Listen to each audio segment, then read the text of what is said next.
Почитувани, во собранието вчера, при усвојување на измените на Законот за прекршоци, потребен да почне и официјално со функционирање системот Безбеден град, ние пратениците и јавноста во Македонија сведочевме на однесувањето на деструктивната опозиција олицетворена во СДС и ДУИ. СДС и ДУИ покажаа дека се нераздвојни дури и во опозиција. Пратениците на Венко Филипче и Али Ахмети се здружија против безбедноста и животите на граѓаните во сообраќајот. СДС и ДУИ наместо да се надминат себе си и да гласаат за законски измени кои се во корист на граѓаните, одлучија да тераат инаед. Те не им чинело едно, те друго, те мислеле ке се злоупотребуваат податоците на граѓаните.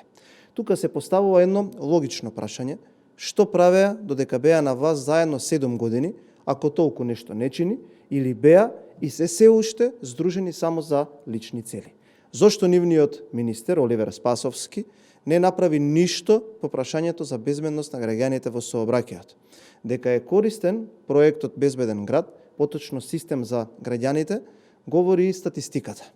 Првиот ден кога стартуваше, беа регистрирани околу 110.000 прекршоци, а за само 24 часа бројката на сообраќајните прекршоци е намалена за половина или на околу 50.000 прекршоци.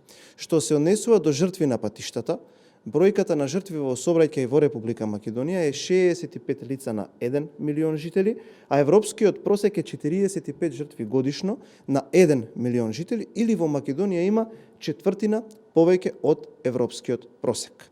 Во декември 2025 година и јануари оваа година бројката на смртни случаи е намалена од 11 на 2 смртни случаи. Почитувани, СДС и ДУИ се против систем кој придонесува за зголемување на безбедноста на граѓаните. За разлика од нив, ВМРО ДПМН и понатаму продолжува да носи мерки и закони кои што се корисни за граѓаните. Ви благодарам.